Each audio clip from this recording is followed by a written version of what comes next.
केकर सामान है रे? हमार सामान है। और आज से हम एजे रहब। अरे रउआ तो पूरा बोरिया बिस्तर लेके आ गइल बानी। राउर घर में आग लग गइल बा का हो? हसमुख, तमीज से बात करा। ब्रजेश जी आज से इहे रही हैं और इनका सामान दीपक के कमरा में पहुंचा दो। दीपक भैया के कमरा में? हाँ, उन्हीं के कमरा में।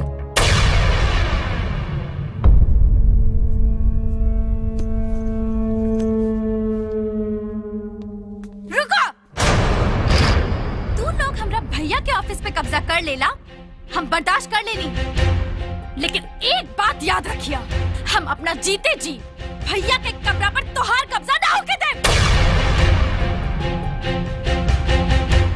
ए ब्रजेश, अपनी कचरा पचरा उठावा और चुपचाप यहाँ से निकल जा। ये रहल ऑफिस वाले थप्पड़ के जवाब। और एक बात तू सुन ले कान खोल के, आज के बाद हमरे काम में टांग अड़ौले तो तोरू हॉल करब कि कहीं मुंह दिखावे लायक ना रहे।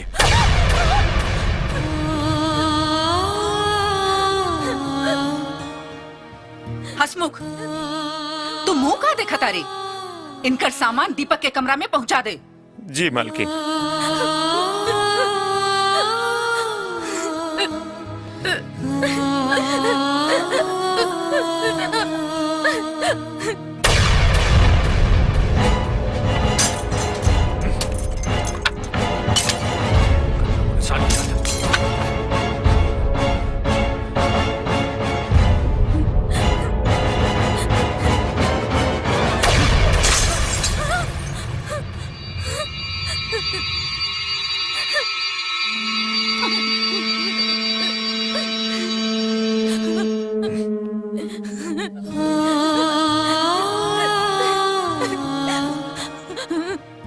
मालिक के मरला के एक सप्ताह भी ना भइल, ये लोग अपन अपन रंग दिखावे लागल। हमार भैया जिंदा बाड़े और तू देख लिया, वो बहुत जल्दी आई है और ई लोगन के सर्वनाश करी है, सर्वनाश। अरे भागिनी, दीने में बहुआ ताड़ी करे। सुना, अब तो हार भैया कबो नहीं है, वो गइल। इला इला अपन भैया की तस्वीर ले ला और जा अपन कमरों में बैठ के खूब रोआ, उनके नाम के माला जपा। हमार भैया, हमार भैया, हमार भैया। हाँ। अरे ते कहे रोआ ताड़े रे? जा हमरा लिए कुछ खाए पिए खातिर ले आ। अरे आज सवेरे 7 बजे के 10 गो रोटी नाश्ता में खैले बानी, अब देखा 10 बजाता। और सुना, हमरा खैला पियला के ठीक से ध्यान रखा, नहीं तो तोहर कनकुचवा नोच ले। और सुना, एक बात हमार ध्यान से सुना, अब फैक्ट्री के मालिक हमार बहन हेमलता बानी और ये पूरा घर के मालिक अब हम बानी है, बुझला?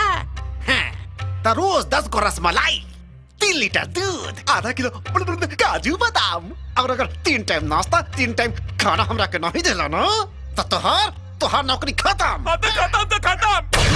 हमरा कोनो फर्क ना पड़ेला, काहे कि हम तहरा जैसे नहीं जा फ्री में ना ढको सतानी, मेहनत करतानी तो 2 वक्त के रोटी खातानी। अच्छा? हाँ, और तू हमरा की नौकरी से का निकलवा हो? निकलवा तो निकाल दा, हमरा कोनो फर्क ना पड़ी, काहे कि हमरा जैसा ईमानदार आदमी के केहू नौकरी पे रख ली। तू सोचा तो और का हुई? बगिया से भाग।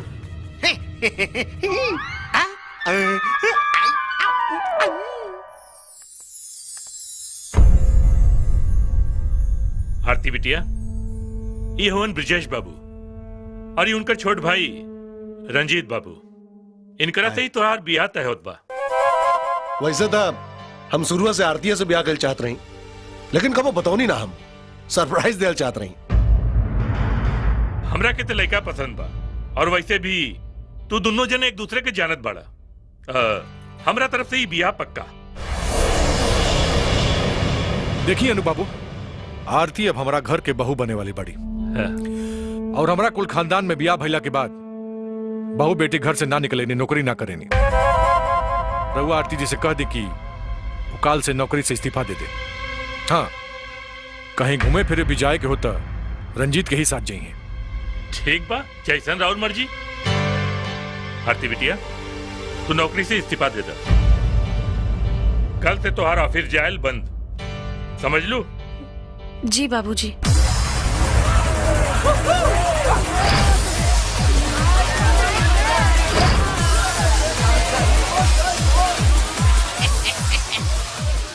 हसमुखवा, यह इतना बड़ सोसाइटी के पार्टी चला था, आज तू दीपकवा के याद में आंसू बहाता रे, हैं? जो, अरे साइड में जो, 2 पैक मार और फिर, अरे तू गरीब लोग गरीब रहवा। मामा जी, भगवान बहुत अच्छा काम कैले कि हमरा गरीबे पैदा कैले। काहे कि तहनी जैसे ऊंची सोसाइटी वाला लोग जेकर नमक खाला ओकरे जख्म पे नमक छिड़केला, बाकी हम गरीब लोग एक बार केकरो नमक खा ले भी नहीं ना तो पूरा हक अदा कर देवे नी मामा जी। आई हमार आंसू ना हा, ई घर के खाई नमक निकल रहल बा हमर आँख से, तारा समझ में ना आई।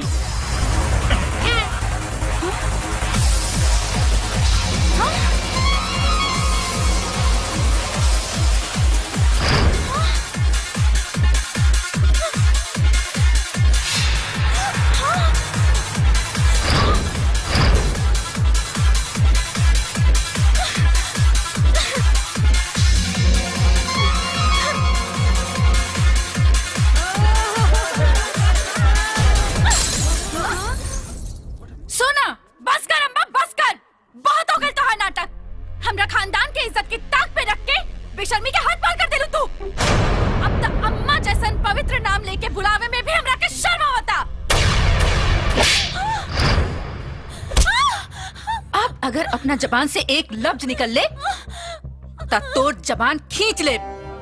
भैया, आज से एकर सारा पढ़ाई लिखाई बंद। एकरा के नौकर वाला कमरा में शिफ्ट करा और काल से घर के झाड़ू पोछा बर्तन कपड़ा धोवल घर के सारा काम एकरा से करवैहा। और अगर ई तनिको भी मलिकाना तेवर दिखौलस तो एकरा के मार मार के चमड़ी उतार लिहा। ले जा यहाँ से। अरे हसमुखवा जी मालिक। जा एकरा के अपन बगल वाला रूम में शिफ्ट कर दे। ले जा तू हमरा साथे चला, चला एजा से दीदी, तू चला, बहुत हो गई। है राखी कितना क्या? 10 रुपया। हाँ हाँ, आइला। सोना दीदी, ई का करता रू? हाँ, ई का करता रू? ई सब हमरा से ना देखल जाई। रोआ जीन, राखी मंगवेले रहलू, हम लेके आइल बानी। हाइला। हाँ, हसमुख, अगर भैया रहते तो ई राखी हम उनकरा के बांधती। तू रुक जा, ई राखी ना हम भैया के फोटो पे चढ़ा के आवतानी। हाँ हाँ, जा। कहाँ जाता रे? ये सब काम के करी रे? तोर बाप कि तोर मुअल का भाई? मामा, ई राखी ना हम भैया के फोटो पे चढ़ा के आवतानी। तोरे राखी चढ़ौला से तोर मरल भाई वापस ना आई हैं। आई हैं, वो जरूर आई हैं और तू पापियन के सर्वनाश करिए। बहुत जबान चलता तो है, बहुत जबान चलता है। भाग यहाँ से।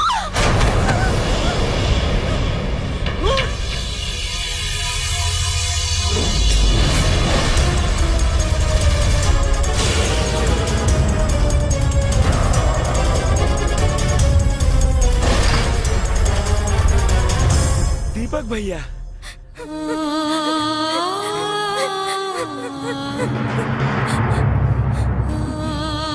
हम कहले रह नीलू, हमार भैया आए हैं। अब आग फाड़ फाड़ के देख लसन, आ गए ने हमार भैया तोहनी के पाप के अंत करे खातिर। ना, ई दीपक नहीं के हो सकत। ते ते ते के हमारा बहुरूपिया? हाँ? अच्छा, अंदरा गेल बाड़ू, लौकत नहीं खे तो चश्मा लगा ला। दीपक है हम, दीपक।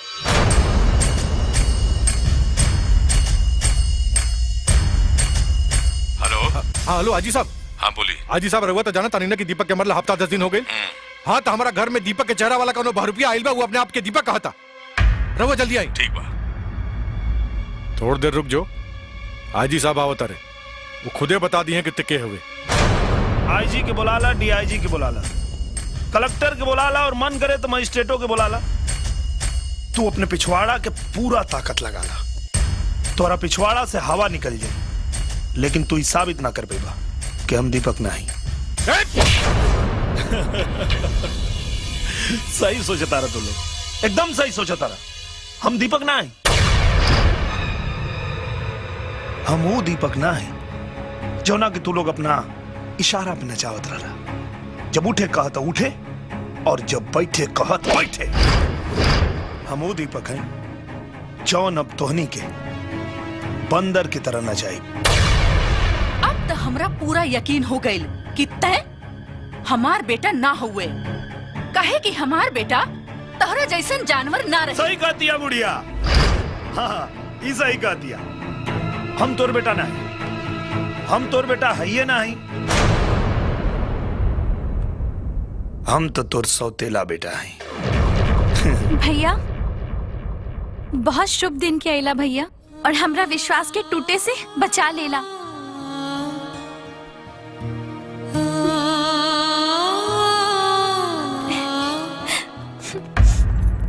आजी साहब पकड़ लिए एकरा के, ये उहे बहरूपिया हा जौन अपना आपके दीपक कहा था। गिरफ्तार करिए। अपने बेटा के नहीं के पहचानत, अपने बेटा के क्यों ऐसे हथकड़ी पहनावा गया लगा। अजी साहब हम सही कहता नहीं, हमरा माई के दिमाग खराब हो गई बा, हमसे दूर रह के। हम दीपक हैं। हाँ हाँ आजी साहब, हम कसम खा के कहा तानी, ये हमार दीपक भैया ही हवन। हाँ। एक मिनट आजी साहब, ये दीपक का चेहरा लगा के कौनो बहुत बड़ बहरूपिया हो, लेकिन जल्दी ले जाए यहाँ से। ना ना ना ना आईजी साहब, हम सच कहता नहीं, ये दीपक भैया बाड़े। हाँ। राउर कसम खा के कहता ना, आपन कसम खा के कहता नहीं कि दीपक के भैया बाड़े। मामला बहुत पेचीदा हो गई बा, तरह के कोर्ट में साबित करे के पड़े कि तू ही दीपक बड़े, और जब तक ये बात साबित नहीं हो जात तब तक तरह के पुलिस कस्टडी में रह के पड़ी। ठीक बाली पहना हथकड़ी, माई के दवाई खिया, लोगों का दिमाग की हालत खराब हो गई बा, अपने बेटा के नहीं के पहचानत। जब तक ही साबित नहीं हो जात कि वो दीपक हवन, तब तक पैसा के कौनो लेन देन मत करिया लोग, बुझला? ना ता कानून केहू के ना छोड़ेला, ये बात याद रखिया लोग। अरे बहन, अगर ये साबित हो गई कि यह दीपक है, तो हमारी जिंदगी के दीपक तो बुझा जाए। चुप करा भैया। वो अब ई कोर्ट में कबो साबित न कर पाई कि वह दीपक है।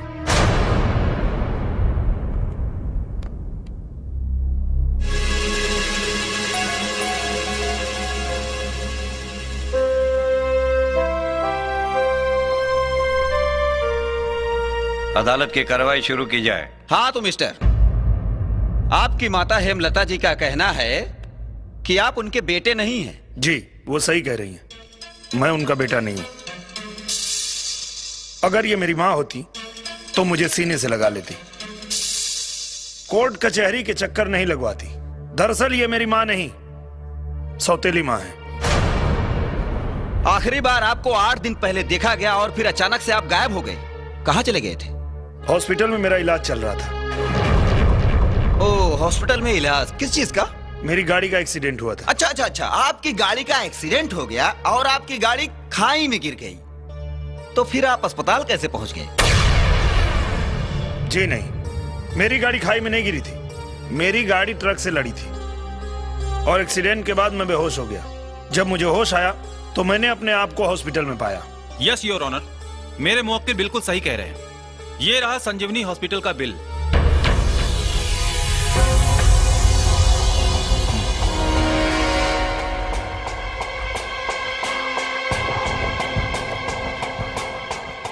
योर ऑनर, मैं संजीवनी हॉस्पिटल इंक्वायरी के लिए गया था। उसके हिसाब से मिस्टर दीपक जो कुछ भी कह रहे हैं वो बिल्कुल सच है। हाँ तो आप होश में आने के बाद आपने सबसे पहले सूचना अपने घर वालों को क्यों नहीं दी? क्योंकि मुझे 3 दिन बाद होश आया और होश में आने के बाद डॉक्टर ने मुझे आराम करने की सलाह दी। 5 दिन के बाद रक्षाबंधन का त्योहार था। मैंने सोचा अपनी बहन सोना को सरप्राइज दूंगा और 8-10 दिन घर से बाहर रहना कोई बहुत बड़ा इशू नहीं है। और जो लोग मेरी मौत की कहानी रच रहे हैं उनको पता होना चाहिए कि मैं सिर्फ 8 दिन बाद घर आया हूं, 8 साल बाद नहीं। ये हस्ताक्षर पहचानते हैं आप? वकील साहब, लगता है आप सठिया गए हैं। Order order. ये कोई भी देख के बता सकता है कि ये दीपक के हस्ताक्षर है। हाँ, ये दीपक के हस्ताक्षर है, आपके नहीं। लगता है आज भांग खा के आए हैं। जब दीपक मैं हूं तो ये हस्ताक्षर भी मेरा ही है। अच्छा, तो क्या आप ठीक ऐसा ही दूसरा हस्ताक्षर कर सकते हैं? ऐसा दूसरा क्यों? ऐसा ही कर देता हूं। कहां करना है बताइए? हाँ,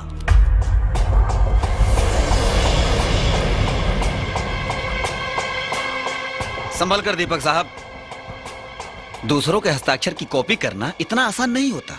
आप मुझे डरा रहे हैं? नहीं नहीं, समझा रहा हूं।